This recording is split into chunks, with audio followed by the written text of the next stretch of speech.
Hey, crafty friends. I'm Christina from Sunny Day Memories.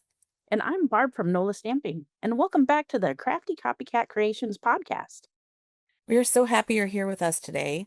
Whether you're crafting, listening while you clean your craft room, or just hiding from your to-do list for a few minutes.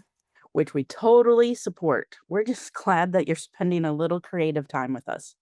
So this month, we moved away from artsy and unpredictable, let the ink do what it wants, to paper engineering, This month we went into interactive cards, specifically the waterfall mechanism. which sounds fancy and complicated, but actually is one of those projects where once you see it work, you're like, I need to make five more immediately.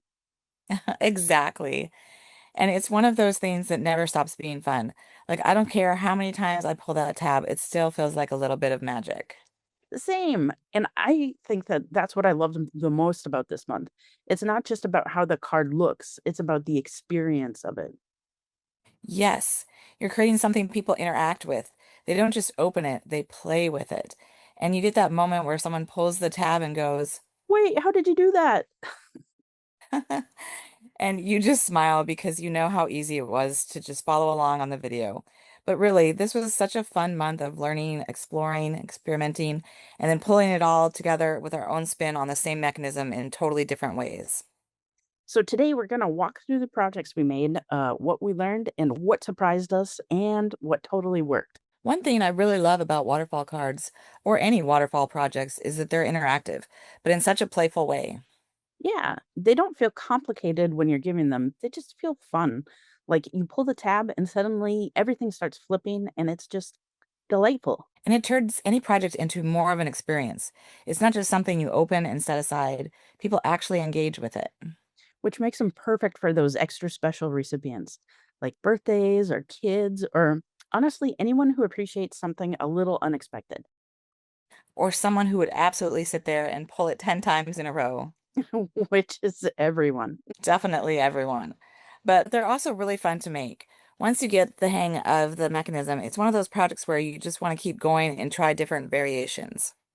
It's creative and a little playful, so that's really the best kind of combination. All right, so we're starting with the sheep card because this was actually the very first waterfall card that we made this month.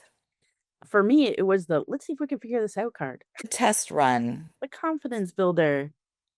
And I think that's important because this is where we really learned how the mechanism works. There are a lot of pieces, but once you understand how they stack and flip, it really starts to click. And you kept the design really clean, which really helped. Yes, I didn't want it to fight with the mechanism and have it be a complicated design. I really wanted it to be something where we could focus on the strong layers, the clear contrast, and letting each flip feel like it was its own little moment. And the sheep theme was perfect for that. Each panel felt like a little reveal, and the pun made me happy the entire time.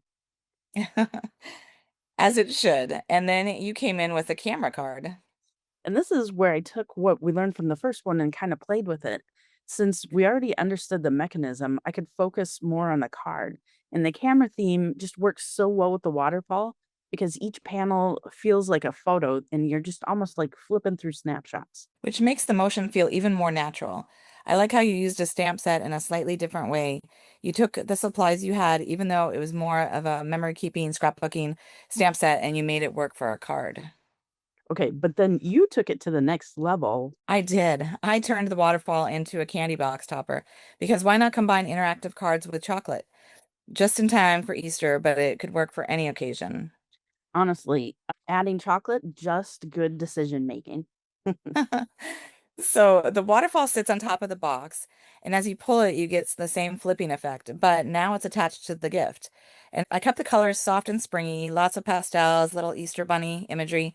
It is very Easter.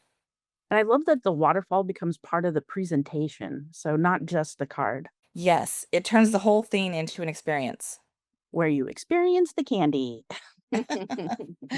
And then you refined the design a little bit too. I did. So, I made one more waterfall. And so, I wanted to tweak everything. So, once you understand the mechanism, you start thinking, what if I use different shapes or sizes? What if I put them in the reverse order? Yes, the first one is like learning, the second one is playing, and I have to say, you were brave in using the circles because to me, it's much easier to do a flat edge when you're working with this mechanism. I learned about halfway through the card that squares are definitely the easiest way to go. Yes. But, honestly, like, this type of project, really makes me wanna dig in on my craft desk. So, I like to make one to give away, and then, the second one, I'll play around, experiment, and then just make one for myself. Okay, time for takeaways. What did you learn this month, Barb? Waterfall cards look complicated, but they're just easy, repetitive steps. Exactly. They're not hard, it's just specific. And you don't have to limit it to cards. Everyone thinks it's just cards, but like I tried to show you with the box, it can be many different types of projects. All you have to remember is find your measurement, score it, stack it, repeat it. And once you get the mechanism down, you can apply it to anything, any holiday, birthdays, gift packaging, you name it. One of my big takeaways was that strong adhesive is your friend. Do not use your maybe this will hold adhesive. Absolutely. And design wise, contrast matters. If your layers are too similar, you lose that flip effect. And finally, Always test the pull tab before you call it done. okay. So if you tried a waterfall this month, we would love to see what you made. Yes, absolutely. Join our public Facebook group, Crafty Copycat Creations, and post your version. Whether it's simple or over the top, we want to see it. And don't worry if it looks different from ours. It should. That's the whole point. And if you want even more technique-driven inspiration, we also run Sunny Day Sessions, our VIP crafting group. There we share bonus tutorials, sketches, exclusive projects, and behind the scenes crafty ideas. Thanks so much for spending part of your crafty time with us. And if you enjoyed this episode, go ahead and subscribe to Barb at Nola Stamping and follow me at Sunny Day Memories on all the socials. Yes, thank you. And don't forget to join the Crafty Copycat Creations Facebook group. We really would love to see what you make. It really is the perfect place to post your projects, see what others are making, and cheer each other on. We love seeing how one idea can turn into so many different creations. Until next time, keep copycatting and stay crafty.